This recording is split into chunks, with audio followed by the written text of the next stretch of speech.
जयशंकर प्रसाद छायावाद के एक महत्वपूर्ण कवि, उनकी एक प्रसिद्ध कविता पेशोला की प्रतिध्वनि आपके सामने प्रस्तुत है। इस कविता को पढ़ने से पहले आपको उस समय की रूपरेखा को भी जानना जरूरी है कि यह कविता किस समय लिखी गई। यह कविता भारत के उस आजादी के संग्राम की याद ताजा कर देती है जब पूरा देश अंग्रेजों के विरुद्ध खड़ा हो गया था। तो जयशंकर प्रसाद अपनी उसी भावना को रेखांकित करते हुए इस कविता में आ जाते हैं। पेशोला आपके मेवाड़ से जुड़ा हुआ है। पेशोला उस झील का नाम है जो मेवाड़ की यानी उदयपुर की प्रसिद्ध झील है। यह पेशोला उसका भी प्रतीक है कि इस मेवाड़ का एक लाल इस राष्ट्रीयता का महानायक बना। कौन है वह? महाराणा प्रताप। आजादी के संग्राम में हमारे सामने एक महत्वपूर्ण समस्या थी कि आजादी का प्रतीक किसे बनाए।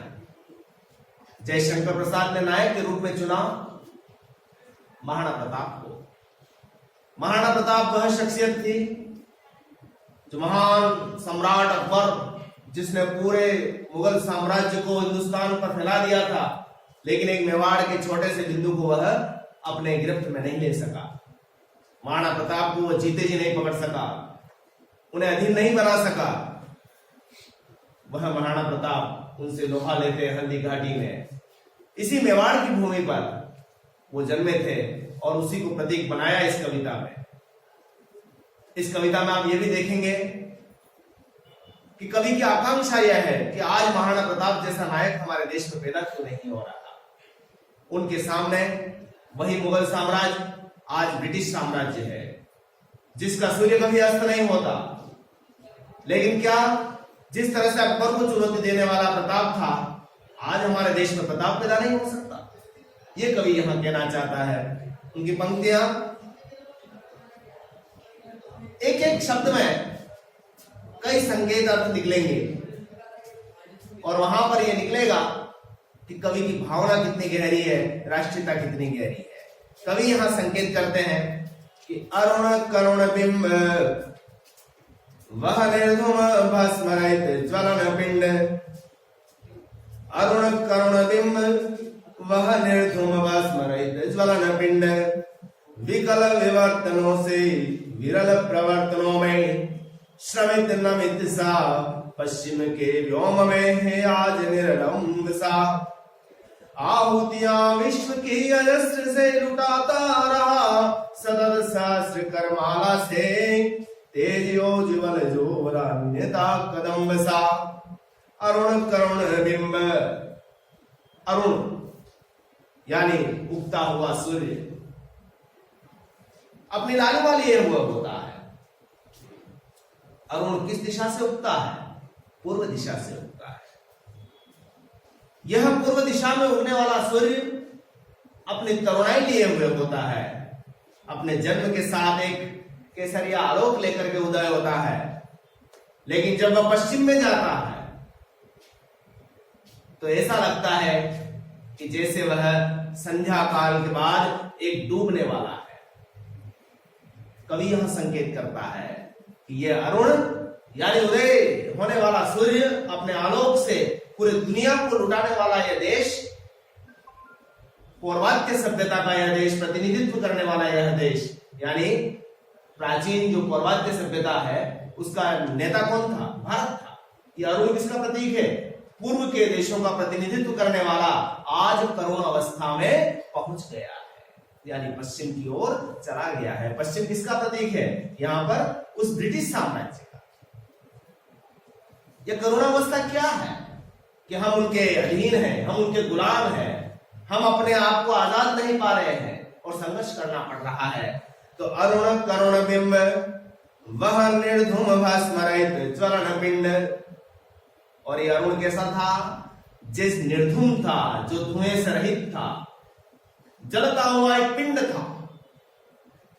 और इस पंक्ति के साथ आप भारत का वो दृश्य देखिए कि जिस समय वह पूरी दुनिया को अपने ज्ञान से चकित कर रहा था। चाहे विवेकानंद का ज्ञान हो, चाहे उससे पहले वैदिक सभ्यता का ज्ञान हो, चाहे वैश्विक सभ्यता को अब हम प्रथम चिन्ह देने वाला यह देश आज क्या हो गया है, करुण अवस्था में पहुंच गया है।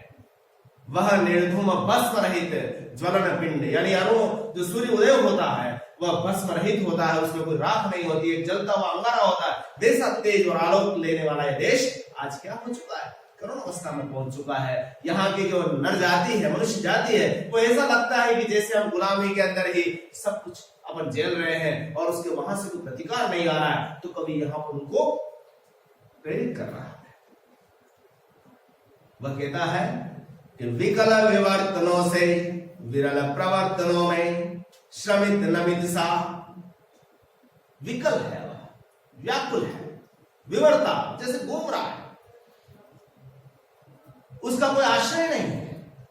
और उस समय के देश की जनता की स्थिति क्या थी, यही थी कि वह किसी पर भरोसा ही नहीं कर पा रही थी। उसे यह पता ही नहीं था कि हम आजाद होंगे भी या नहीं। एक नारा, एक मुहावरा चल पड़ा था, को नृप हो हमें का हानि। और ऐसा करते करते हजारों साल गुलामी से निकल गए। यहाँ पर शक आए, नून आए, कुषाण आए, डच आए, पुर्तगाली आए, फ्रांसीसी आए, अंग्रेज आए और उन्होंने अपना साम्राज्य फैला दिया। विकल विवर्तनों से, विरल प्रवर्तनों से श्रमित नमित सा। ऐसा लगता है कि इन सारे झंझावातों में वह थक गया है, श्रमित हो गया है, थक गया है और झुक गया है। और ये देश किसका है?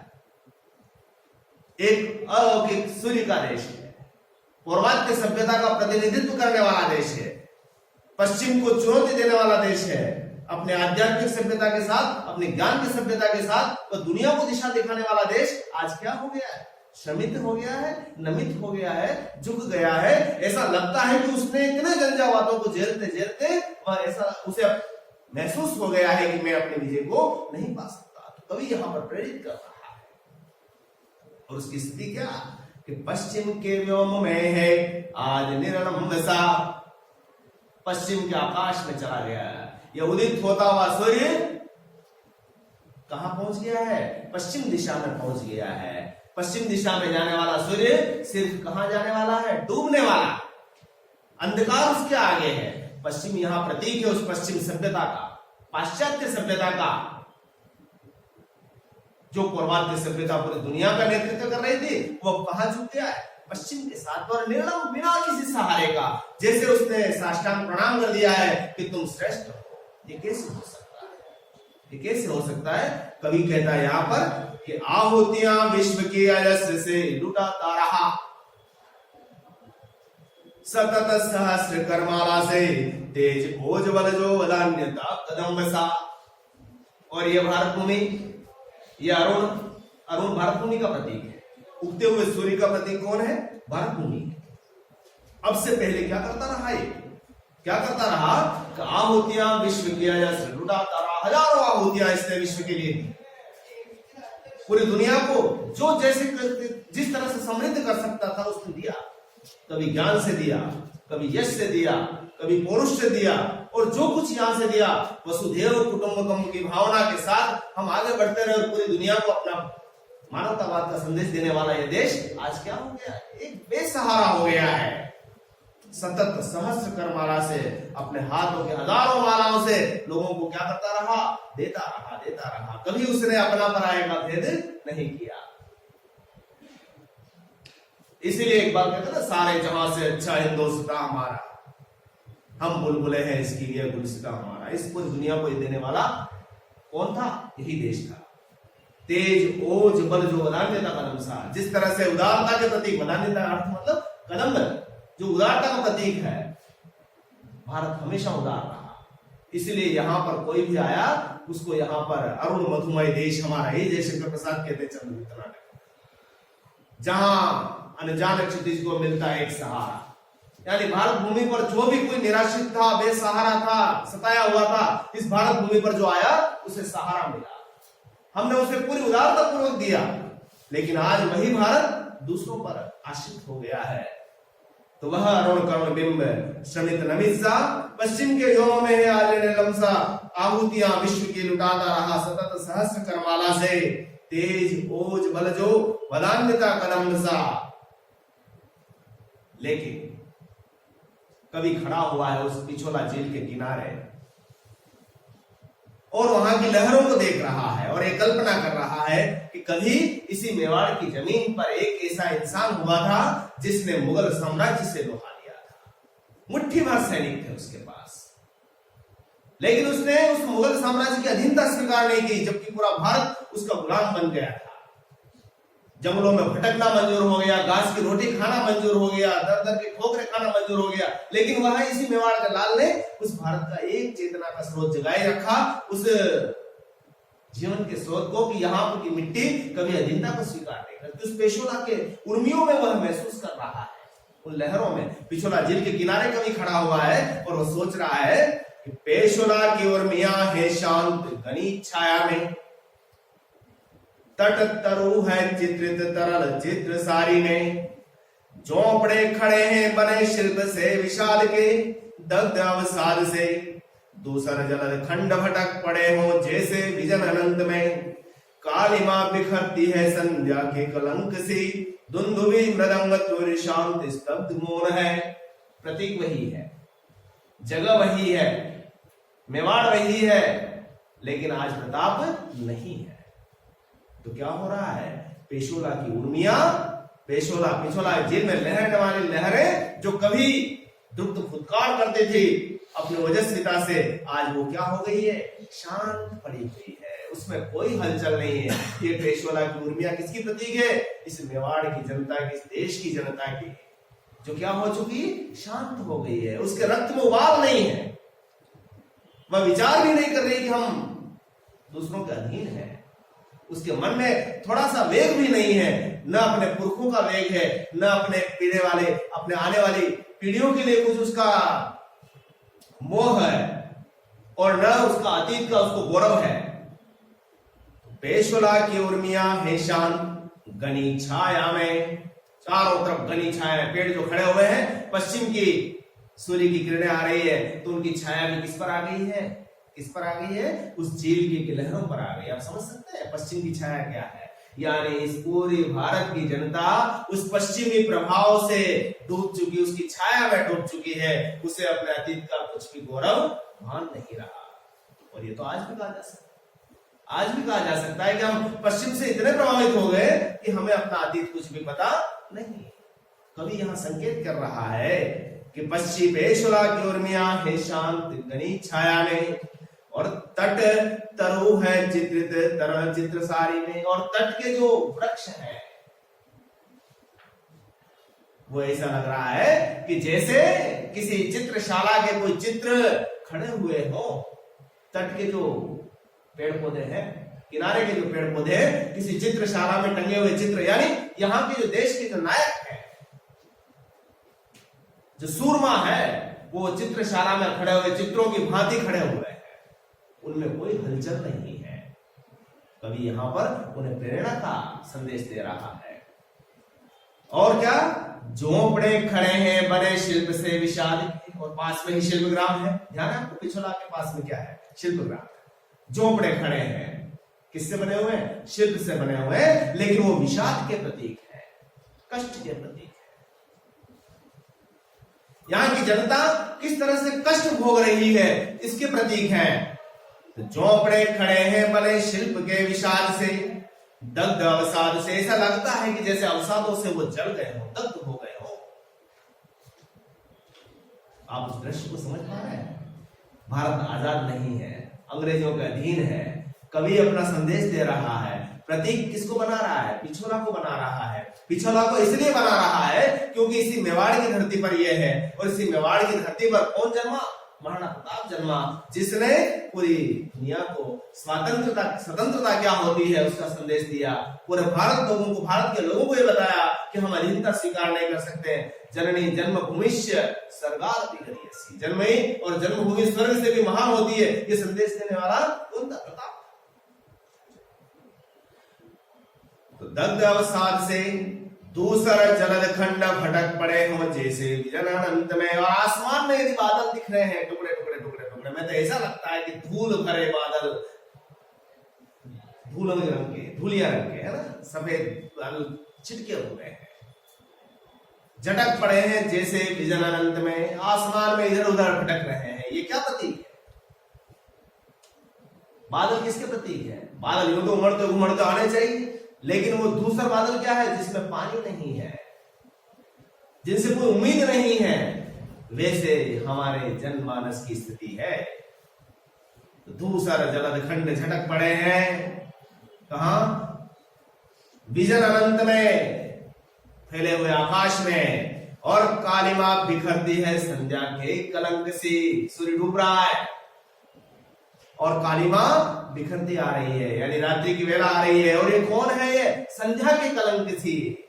और ऐसे समय में दुंदुभी, मृदंग, तुर्य, ये सारे वाद्य यंत्र जो मेवाड़ के राजघराने के बाहर बजते थे, हमारी स्वाधीनता के प्रतीक थे कि हम किस तरह से अपना सिर उठाए हुए हैं, ये सब चुपचाप है, चारों तरफ सन्नाटा है। अब आने वाली क्या है? कालिमा यहां पर कवि संकेत दे रहा है, यदि ऐसी ही स्थिति रही तो और गहन अंधकार इस देश पर छा जाने वाला है। समझ आ रहा है? भाषा कौन सी है? ओज गुण संपन्न भाषा है, जहां पर आपका अंदर वीरत्व, ओजत्व ये पैदा होता है। आपको लगता है कि कहीं ना कहीं हम अपराध बोध से ग्रसित है, हम वैसी चुनौती का सामना नहीं कर पा रहे जितनी हमारी क्षमता है। इसलिए बार बार आपके सामने ऐसे प्रतीक खड़े किए जा रहे हैं कि देखें। छायावादी कवि है ना प्रसाद, कई लोगों ने आरोप लगाया कि छायावादी कवियों ने कविताएं नहीं लिखी। कविता देखें आप।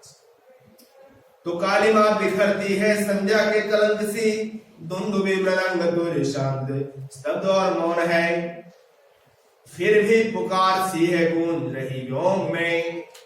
अब कवि यहां कल्पना कर रहा है कि मुझे जो सुनाई दे रही है आसमान में, कि फिर भी पुकार सी है गूंज रही व्योम में, कौन लेगा भार यह, कौन विचरेगा नहीं, दुर्बलता इस अस्थिमांस की ठोक कर लोहे से, परख कर वज्र से, प्रलय का खंड के निकष पर कसकर, चूर्ण अस्थि पुंज सा हंसेगा ठहास कौन, साधना पिशाचों की बिखर चूर चूर होके, धूल सी उड़ेगी किस नृत्य फुत्कार से।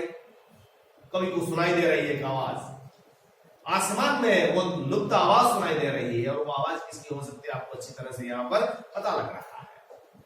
किसकी आवाज हो सकती है? उसी प्रताप ईश्वरी की आवाज है। क्या कह रहे हैं प्रताप? वो इस हुतात्मा है, वो इस धरती पर अभी नहीं है, लेकिन उन्हें वह इस बात का दर्द है कि मेरा मेवाड़, जिसके लिए मैंने अपना पूरा जीवन अर्पित कर दिया, इसी मेवाड़ के आजादी के लिए मैं दर दर ठोकरे खाता रहा। मैंने कभी राजमहल नहीं देखे, राजमहल का वैभव नहीं देखा, सुख नहीं देखा, मेरे बच्चे घास की रोटियां खाते हुए भटकते रहे। वह मेवाड़ का प्रतिनिधि प्रताप आज कहां है? देवलोक में है, व्योम में है। उसकी आत्मा क्या बोल रही है प्रसाद की दृष्टि में? कि कौन लेगा भार यह, कि आज मेरे बाद मेरा काम को आगे बढ़ाने वाला यह वजन, ये भार कौन लेगा? और ये अब दर्द क्यों प्रकट हो रहा है? क्योंकि ठीक वैसी ही स्थितियां बन गई है जिस समय उनके सामने थी। उस समय भी विशाल मुगल साम्राज्य था, अकबर से टकराना मतलब इतना आसान नहीं था। और आज ब्रिटिश साम्राज्य है, उससे भी टकराना इतना आसान नहीं है। लेकिन प्रताप ने प्रयास तो किया। यह प्रयास यहां से क्यों शुरू नहीं हो सकता? तो कौन लेगा भार यह, कौन विचलेगा नहीं। आज मेवाड़ मेरा मेवाड़ है। क्या मेरे पीछे का रक्त ऐसा नहीं है जो इस भार को ले सके, यानी देश का नेतृत्व कर सके, इस पूरे देश को एक दिशा दे सके कि हम चित्तौड़ से हैं, हम उदयपुर से हैं, हम मेवाड़ से हैं, हम प्रताप के वंशज हैं। ऐसा संदेश दिया जा सकता है और कोई विचलित भी नहीं हो, ऐसा कहीं यहां पर नहीं है क्या? कि दुर्बलता ऐसा मानसिकी। और मनुष्य दुर्बल किससे है? अपने इन हड्डियों से, इस मांस से। क्यों? क्योंकि इसकी चोट को वह सहन नहीं कर सकता। उसे डर है कि अंग्रेज हमें मारेंगे, हमने यदि विद्रोह कर दिया, हमने अंग्रेजों के खिलाफ कुछ बोल दिया, हमारी पिटाई होगी, हमें जेल में डाल दिया जाएगा। यही तो है ना। क्या कह रहे हैं वो प्रसाद? अपने प्रतीक माध्यम बना रहे हैं किसको? प्रताप को। क्या कह रहे हैं वो? कि दुर्बलता ऐसा मानसिकी, थोक कर लोहे से, परख कर वज्र से, पहले तो इस आपकी हड्डियों को और इस मांस को लोहे से ठोको और वज्र से परख लो। वज्र से दिखा वो औजार नहीं है ना, जो इंद्र का अस्त्र है, उससे परख लो कि कितनी भी चोटें खाएंगे हम खा लेंगे, लेकिन विचलित नहीं होंगे। तो आपको पता नहीं था क्या? हजारों की मुगल सेना के सामने मैं 500 सैनिक लेकर के किस तरह से हल्दी घाटी का युद्ध लड़ूंगा? पता नहीं था क्या? ये भी पता नहीं था कि मैं मारा जाऊंगा? ये भी पता था, लेकिन हार मानी क्या? नहीं मानी। 500 मुट्ठी भर पूंजा के नेतृत्व में सेना को हुई सैनिकों को लेकर टूट पड़े, पैर उखड़ गए। किसके? मुगल सेना। तो दुर्बलता इस हस्ते मांस की ठोक कर लोहे से, परख कर वज्र से, और प्रलयोल का खंड के निकष पर कस कर, और पहले अपने आप को कस लो कसौटी पर। कसौटी भी कौन सी? प्रलय मचाने वाली उल्का पिंड का कोई पत्थर मिल जाए और उस पर अपनी बॉडी को कस लो। कितनी भी पीड़ा आ जाए, कितना भी कष्ट आ जाए, कितनी भी तकलीफ हो जाए, हम विचलित नहीं होंगे। और चूर्ण अस्थि पुंज सा हंसेगा अट्ठहास, और आपकी हड्डियां चूर चूर हो जाए, इसका चूर चूर हो जाए, चकनाचूर हो जाए, फिर भी आप अट्ठहास करो कि मेरा कुछ नहीं बिगड़ा। ऐसा ऐसा वीरत्व भाव लिए पैदा हुआ कोई इस धरती पर कोई बचा नहीं है क्या? और ऐसा यदि जिस दिन कर लोगे तो क्या होगा? साधना पिशाचों की बिखर चूर चूर होगी, धूल सी उड़ेगी किसी दृप्त फुत्कार से। जो ये पिशाच साधना कर रहे हैं, पिशाच कौन है? वो आत्मा है जो हमारे देश पर जबरन कब्जा किए हुए हैं। उनकी साधना क्या करेंगे? आप एक दृप्त फुत्कार, जैसे कोई नागराज अपने फुत्कार से ही दूसरे को प्राण ले लेता है, तो आप ऐसा शूर तो दिखाएं। ऐसा कोई है या नहीं है, यहां पर कवि कल्पना कर रहा है। और किस माध्यम से? प्रताप की उस गूंजती हुई आवाज से। कौन लेगा भार्य जीवित है कौन, सांस चलती है किसकी, कहता है कौन ऊंची छाती कर, मैं हूं मेवाड़ में, अरावली संग सा समुन्नित सिर किसका। बोलो कोई बोलो, अरे क्या तुम सब मृत हो, कौन लेगा भार्य। उस आकाश से विजन से आवाज आ रही है। कैसा इस मेवाड़ का कोई सुरमा नहीं है जो इस भार को ले सके, उस प्रताप की परंपरा को आगे बढ़ा सके। क्या तुम जीवित नहीं हो? जीवित है कौन? अब यहां पर एक प्रसंग उठ सकता है कि हम तो सब जीवित हैं, लेकिन जिंदा लाश के समान जीवित होना भी कोई जीवित है? जिंदगी जिंदा दिली का नाम है, मुर्दा दिल क्या खाक दिया करता है ना, एक पंक्ति आपने सुनी होगी। तो जीवित है कौन? क्योंकि बाकी तो सब मरे हुए हैं, उन्हें कोई फर्क नहीं पड़ रहा है। तो जो जिंदा है वो स्वाभिमान से जिंदा है, और स्वाभिमान किसके हृदय में है? उठे तो सही। और सांस चलती है किसकी, और किसी की सांस चल रही हो तो भी बता दे। मतलब क्या? मतलब क्या कि यदि आप कुछ लोहा लेने की हिम्मत करने की, बाकी तो सब मरे हुए हो, आप जिंदा हो या मरे हुए उससे क्या फर्क पड़ता है? जीवित हो तो उसका कुछ प्रमाण नजर आना चाहिए, उसमें कुछ स्वाभिमान नजर आना चाहिए। चोट का परंतु सिंह उठता है जब जाओ, करता कराल वह नेता प्रतिशोध है। दिनकर कहता है पुण्य खिलता है चंद्रहास के विवाह में, तब पुरुष की जागृति कहा धर्म युद्ध है। आप किस बात की बात? कहता है कौन उचित छाती कर, मैं हूं मेवाड़ में। खड़ा तो हो कोई आदमी जो कह रहे मैं हूं मेवाड़, उस प्रताप का वंशज, कौन लेगा मुझसे लोहा। अरावली शंगसा समुन्नत सिर किसका, अरावली के शिखर के समान किसका सिर है क्या? जो स्वाभिमान से खड़ा हो सके, इस देश में जागरण का स्तर पैदा कर सके, इन अंग्रेजों से लोहा ले सके। अरे बोलो कोई बोलो, कोई बोल रहा है? नहीं बोल रहा है। अरे क्या तुम सब मृत हो? क्या तुम सब मरे हुए हो? यदि आप मृत नहीं हो, यदि आप जीवित हो, तो कोई हलचल आपके जीवन में नजर आनी चाहिए। यहां प्रसाद उन मेवाड़ वासियों से कल्पना चाह रहा है। वह चाहता है कि जिस मिट्टी में ऐसा इंसान रहा, जिस मिट्टी के कण कण में शौर्य है, भक्ति और शक्ति और शौर्य की नगरी कहलाती है, तो यहां से ही कोई वीरत्व पैदा हो जाए, उस देश का नेतृत्व कर ले। पूरा देश उस समय क्या है? अंधकार में है। कोई किरण नजर नहीं आ रही कि हम दूर दूर तक हम आजाद हो जाएंगे। ऐसी स्थिति में कवि की कल्पना उस राष्ट्र के उस नायक को माध्यम बनाकर कर रहे हैं कि उस प्रताप से ही तुम प्रेरणा ले लो कि अरावले संगसा समुन्नत सिर किसका, बोलो कोई बोलो अरे क्या तुम सभी मृत्यु हो। आह इस खेवा की कौन थामता है पतवार से अंदर में, आह इस खेवा की कौन, ये नाव है, ये देश भंवर में फंस गया है और उसकी पतवार को थामने वाला कोई नहीं है, नाव डोल रही है, कौन थामता, और इधर अंधड़ आ गया है, तूफान आ गया है, समुद्र में नाव चल रही है और नाव डोलती है। ऐसे समय में किसकी जरूरत होती है? पतवार की जरूरत होती है। ये डोलती हुई नाव को दिशा दिखाने वाला पतवार कहां है? कोई नजर नहीं आ रहा है। और अंधकार पारावार गहन नेतिजा उमड़ रहा है, ज्योतिरेखाहीन क्षुब्ध हो, खींच ले चला है काल दीवार अनंत में, सांस सिर्फ सी अटकी है किसी आशा में। और भारतीयों की दशा क्या हो रही है, इस देश के नागरिकों की दशा क्या हो रही है कि अंधकार पारावार, अंधकार रूपी समुद्र, चारों तरफ अंधकार अंधकार, गहन नेतिजा, और ऐसा लगता है कि विधाता ने हम पर थोप दिया है। और हमारे भारतीयों की एक आदत रही है, स्वयं प्रयास नहीं करते बल्कि भगवान के भरोसे, और इस आधार पर यदा यदा ही धर्मस्य ग्लानिर्भवति भारत अभ्युत्थानम् अधर्मस्य तदात्मानम्, यानी जब जब भी इस देश पर, इस मिट्टी पर, इस धरती पर पाप और अनाचार बढ़ेगा तब हमारे भगवान जन्म लेंगे। लेकिन हम प्रयास नहीं,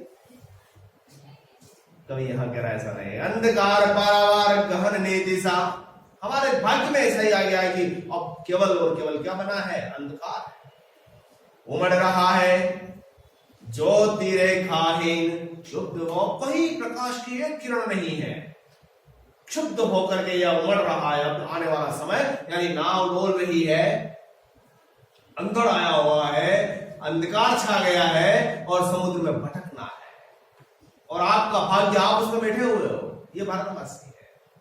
और कौन खींच रहा है?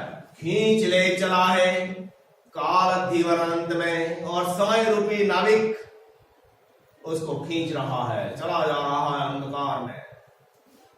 हमारी सांसें सांस सिफरी सी अटकी है किसी आशा में, और एक मछली की तरह आपकी सांसें अटकी हुई है किसी आशा में कि कोई एक किरण आएगी और दिन उदय होगा, अंधकार का नाश होगा और हम सुरक्षित बच जाएंगे। ये सी भारतीय की दशा। कल्पना करें कि एक नाव है, समुद्र के अंदर डोल रही है, पतवार नहीं है, नाविक बैठा हुआ है, उसे पता नहीं है कि मुझे किधर जाना है, अंधकार छा गया है, लहरें ऊंची नीची हो रही है, नाव हिचको लेखा रही है, कोई ज्योति की रेखा नहीं है, और अंदर जो बैठा हुआ नागरिक है उसकी सांसें उस मछली की तरह अड़क रही है।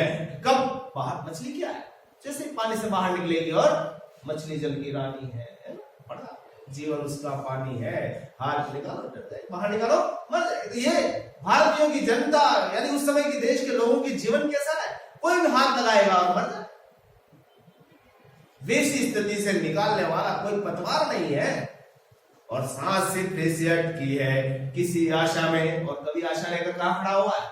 उस पिछोला के किनारे खड़ा हुआ है, और वह सोचता है कि कोई न कोई यहाँ होगा, कोई न कोई लाल तो यहाँ निकलेगा, कोई इस मिट्टी में कहीं तो उस प्रताप का रक्त गिरा होगा, तो उससे कोई एक यहाँ शौर्य लिए हुए इंसान पैदा हुआ होगा। हम स्वयं अपने आप को तलाशे कि हम प्रताप के कितने बड़े वंशज हैं। कवि कहता है कि आज भी पेशोला के तरल जल मंडलों में वही शब्द घूमता सा गूंजता विकल है, कि आज भी पेशोला के तरल जल मंडलों में वही शब्द घूमता सा गूंजता विकल है, किंतु वह ध्वनि कहां? गौरव की काया पड़े माया है प्रताप की वही मेवाड़, किंतु आज प्रतिध्वनि कहां? आज भी पेशोला के तरल जल मंडलों में। कभी कल्पना सोच रहा है कि मुझे जो तरल जलमंडल दिखाई दे रहा है, झील दिखाई दे रही है, यहाँ चूर्णियां दिखाई दे रही है, मुझे ऐसा लगता है इसी जल में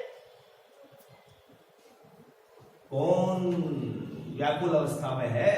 कौन? प्रताप।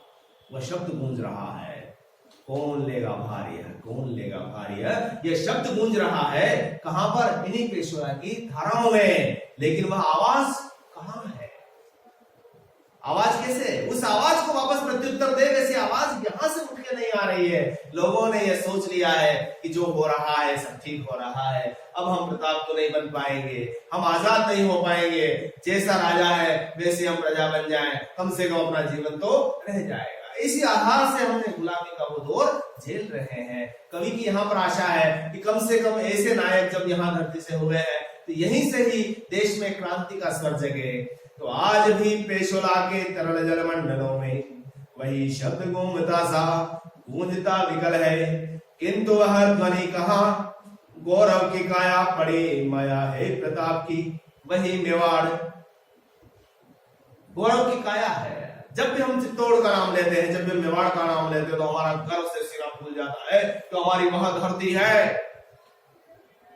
जहां पर राणा कुंभा, राणा प्रताप, भामाशाह जैसे दानवीर पैदा हुए, भक्तिमती मीरा ने यहाँ पर अपना विहार किया, पन्नाधाय जैसे स्वामी भक्त नारी इस धरती पर पैदा हुई, इसी चित्तौड़ में हुई है, इसी मेवाड़ में हुई है। प्रताप का गौरव पूरा देश जानता है। प्रताप के नाम से लोगों के रगों में अभी भी रक्त दौड़ पड़ता है। तो वह गौरव की काया इस मेवाड़ की है, लेकिन वो पड़ी हुई है। आज वह प्रतिध्वनि दिख नहीं रही है, मतलब वैसी आवाज दूसरे प्रताप की यहां से नहीं आ रही है। अपेक्षा तो यही है कि प्रताप इसी धरती से पैदा हो। तो कवि ने कुल मिलाकर के इस कविता में क्या संदेश दिया, क्या संदेश दिया, इस पूरी कविता में क्या संदेश निकल के आ रहा है? यह संदेश निकल के आ रहा है कि हमारे राष्ट्रीय प्रतीक प्रताप है और प्रताप से प्रेरणा लेकर के हम क्या करें, जो हमें अधीन बनाए हुए हैं उनसे संघर्ष करें। और जिस कालखंड में कविता लिखी गई उस समय भारत आजादी का संघर्ष कर रहा था। गांधी जी करो या मरो का नारा दे रहे थे, अंग्रेजों भारत छोड़ो जैसे नारे लग रहे थे, दांडी मार्च हो रहा था, चंपारण सत्याग्रह हो रहा था, इन सब आंदोलन चल रहा था। लेकिन एक प्रताप जैसा व्यक्ति यदि यहाँ पर कुछ होता तो हम आजादी और पहले मिल चुकी होती। कभी यहाँ पर ऐसा ही जागरण का संदेश दे रहा है कि कम से कम उस अरुण की तरह आप थे, इस देश की काया अरुण की तरह थी, जो आज निर्धूम तो था, लेकिन वो पश्चिम के गोद में जाकर के समा गया, पश्चिम के सामने दंडवत हो गया, पश्चिम के सामने झुक गया, जबकि तुम झुकने लायक नहीं थे। झुक गए कोई बात नहीं, लेकिन इस प्रताप को तो याद कर लेते जो इतने विशाल मुगल साम्राज्य के सामने नहीं झुका और उनसे लोहा लिया। उनसे ही प्रेरणा पाकर के यहाँ पर तो प्रताप का दूसरा वंशज तैयार हो गया होता तो अंग्रेजों की इतनी ताकत नहीं थी कि वो इतने समय तक यहाँ रह पाते। और जिस समय कविता लिखी तो निश्चिंत उन लोगों को उस समय क्या किया होगा। आज भी आपको लगता है कि कविता क्या करती है, प्रेरित करती है। तो उस समय लोगों ने जब उसको सुना होगा, पढ़ा होगा, तो उनके हृदय में भी क्या रहा होगा, राष्ट्रीयता का संचार अवश्य हुआ।